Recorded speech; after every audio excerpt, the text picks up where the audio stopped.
Have you ever found yourself scrolling through the news and just feeling that familiar knot of anxiety tightening in your stomach?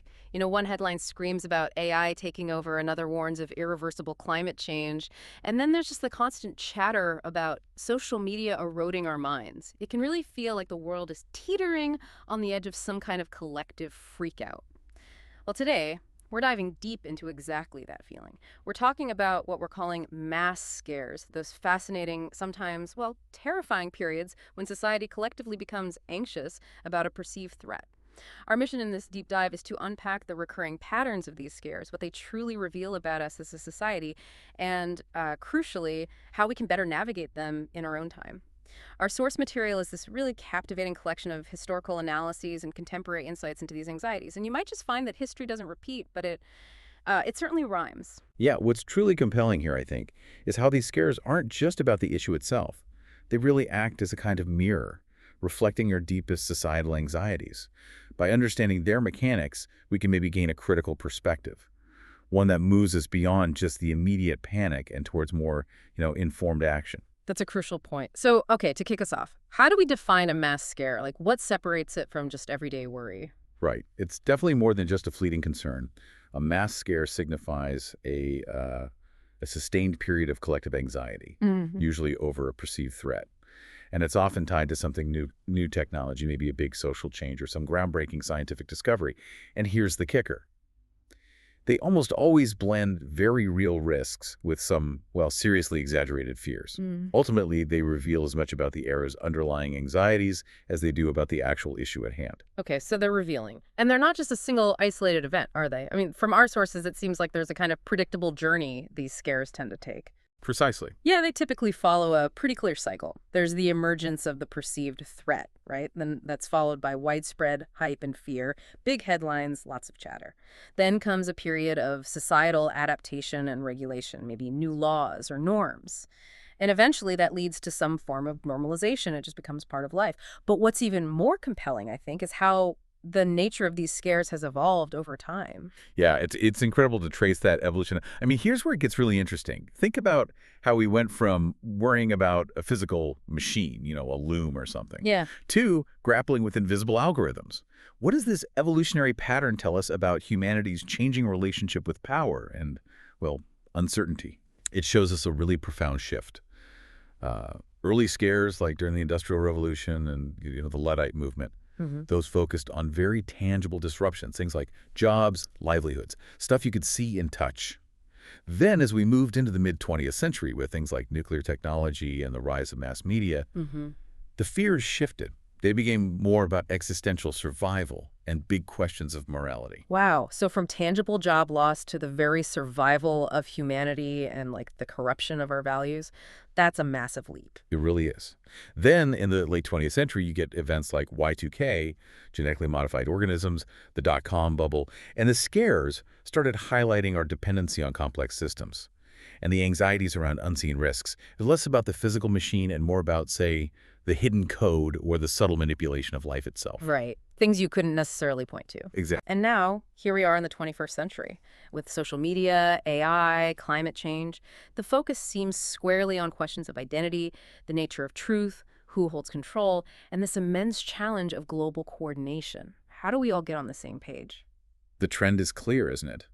Our struggles with new power have evolved from direct, tangible disruptions to these systemic threats, and ultimately to deeply complex, almost identity-level fears.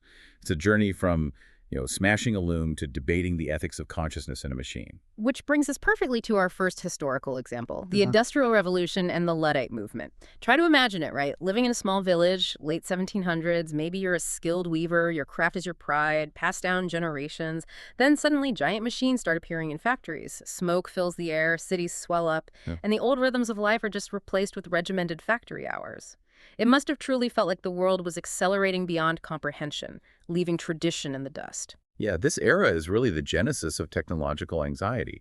I mean, while propaganda was celebrating progress, showing factories as these, quote, temples of modernity, the reality for many people was devastating. Sure, economists like Adam Smith saw productivity gains, but workers experienced immense disruption, the loss of their traditional skills, incredibly harsh conditions. And this leads us directly to the Luddites, who, as you said, are often misunderstood as just being anti-technology. Yeah. But our sources show the fear for them wasn't simply about machines existing, right? It was about these new looms and frames stealing jobs, undercutting wages, basically destroying their livelihood and their dignity. They adopted the persona of General Ludd as this kind of folk hero, leading a fight that, yes, involved machine destruction, but was fundamentally about economic justice, about getting fair terms. Absolutely. Their concerns were undeniably legitimate. Skilled workers were displaced en masse, wages plummeted, and working conditions were just grim, often involving child labor, unsafe environments, you name it. The public perception that they wanted to just stop progress entirely wasn't quite accurate. They wanted progress, sure, but with a measure of fairness, a recognition of the human cost. Society didn't collapse, obviously, but it reorganized. And eventually this led to the foundation of labor rights and the creation of entirely new industries down the line. It's just fascinating how those core anxieties about jobs being replaced by machines, about the erosion of dignity in work, are still so much with us today, especially with automation and AI. It really feels like it sets the template for so many fears we still see. Okay, let's fast forward. Mid-20th century, we encounter a fear on a whole different scale: nuclear technology and the atomic age. Imagine the shock of Hiroshima in 1945, that sudden, terrifying realization that humanity now possessed the power to destroy itself completely. For decades, there was just this pervasive hum of possible annihilation. You had school children doing duck and cover drills, families building fallout shelters in their backyards. It was like science fiction had come true, but it was also a real daily anxiety. And governments were doing this strange double act, weren't they? On one hand, promoting atoms for peace for civilian uses like power plants, while simultaneously churning out these civil defense films that portrayed nuclear war as somehow survivable. Which was, frankly, a stark contrast to reality. It blended the real, terrifying, destructive capacity with pop culture's visions of, mutants and apocalyptic scenarios, often overhyping survivability. And this raises a really important question. How do we process a fear that is unseen, global, and existential? Unlike, say, a tangible machine you can smash or protest against. Nuclear war, thankfully, didn't happen, but the weapons remain. That underlying dread, though it faded, never completely disappeared.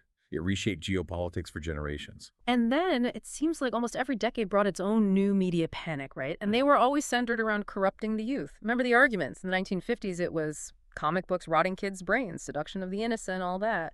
By the 60s and 70s, television was destroying attention spans and making kids passive. And then in the 80s, heavy metal music and video games. They were going to turn kids into violent criminals or Satanists. For parents, I think it genuinely felt like they were losing control over their children's moral development to these invisible, alluring new influences. That's absolutely right. You had campaigns, church sermons, even congressional hearings declaring these mediums as gateways to crime or moral decay. Yeah.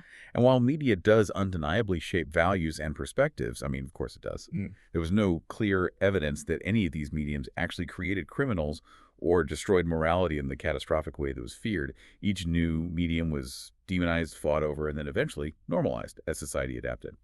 It really makes you think. You've probably heard almost identical arguments about TikTok or online gaming today. It's just this recurring pattern where adults project their anxieties onto new forms of entertainment, often dividing people along generational lines. Okay, next up, we shift gears a bit. Genetic engineering and the GMO panic. This was roughly from the 1970s through the 2000s. Suddenly, scientists could literally cut and splice DNA.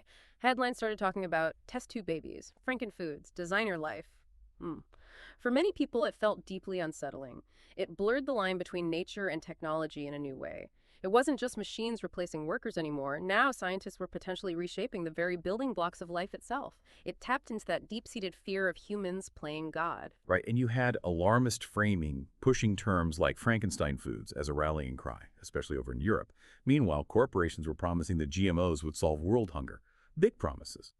And pop culture, naturally, dramatized things going wrong. Think Jurassic Park. Now, the legitimate concerns were certainly real.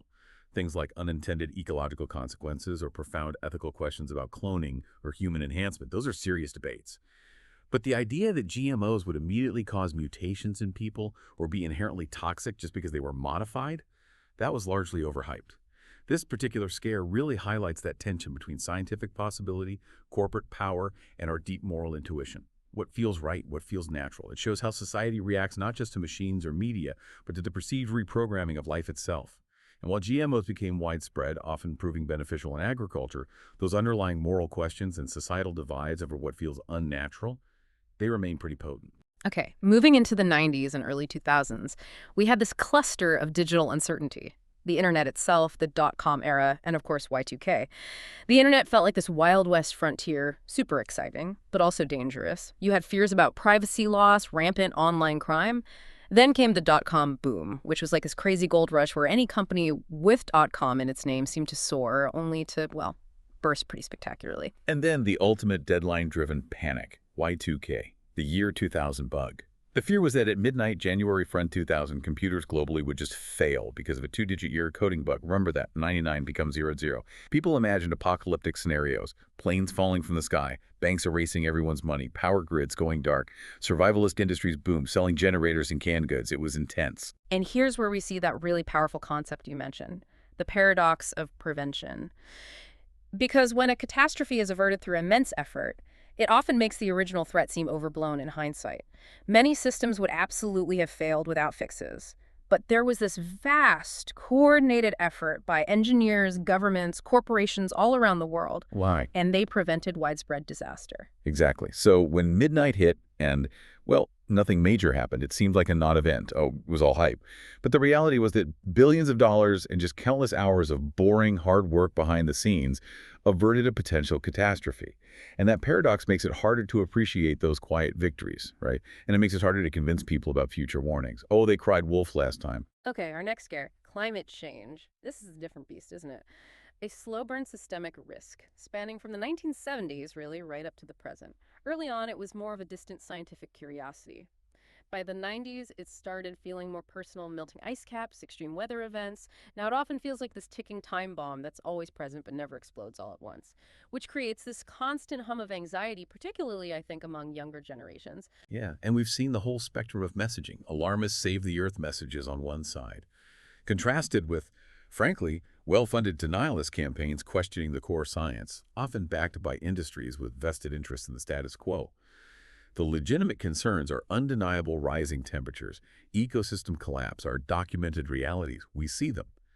But some specific doomsday timelines, claiming complete societal collapse in just 10 or 20 years, those are certainly overhyped.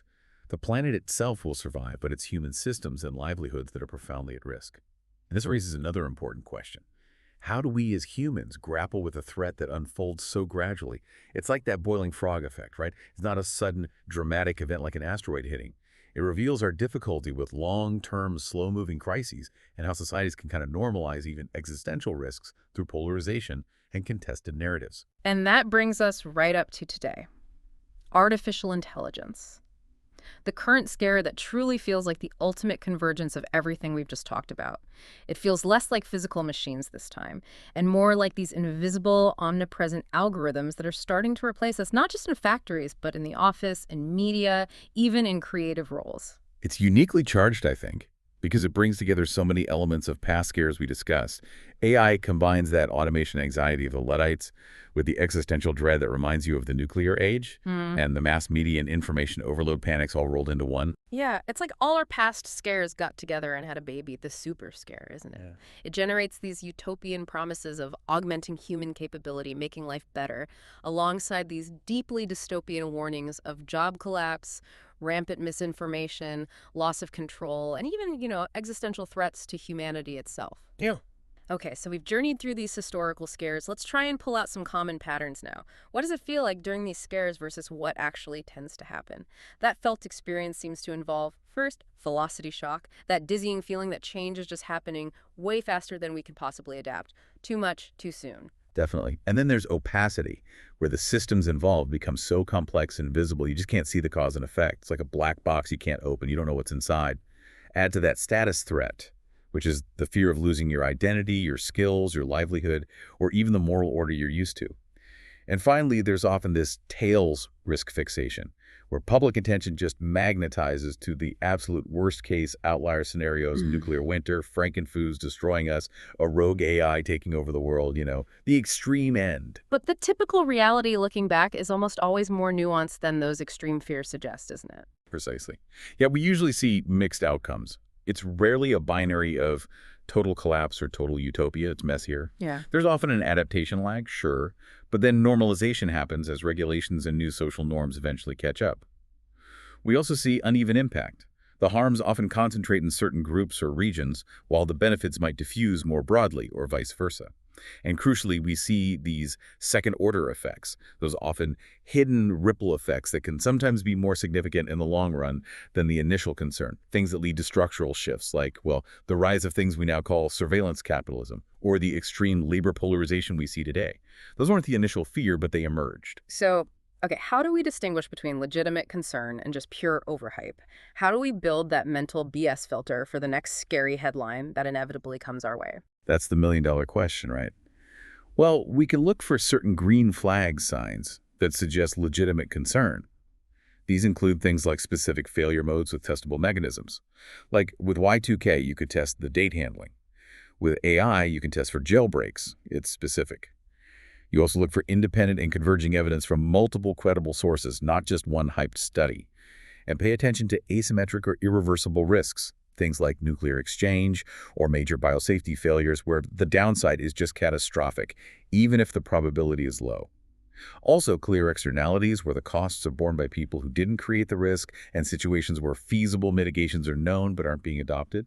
Those are all green flags. Take it seriously. Okay, that makes sense. And what about those red flags, the signs that something might be, getting blown out of proportion? Right, the red flags.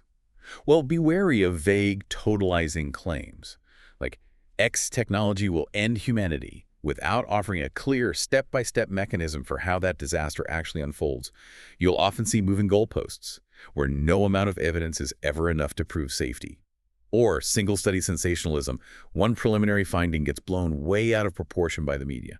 Also, watch out for moral panic framing that clearly demonizes an outgroup or scapegoats a technology for broader societal problems. And narratives that depend heavily on secrecy or conspiracy theories rather than observable incentives or data. That's usually a red flag. Having this kind of framework can really help you critically evaluate that next scary headline you see. And thinking about that framework brings us back to that recurring scare cycle we mentioned earlier. How does that typically play out across these different eras we've looked at? Right, the cycle. It often starts with a trigger, that initial event, maybe a scientific breakthrough, an accident, or a looming deadline like Y2K. This triggers amplification, where media coverage and a public discussion really dial up the drama.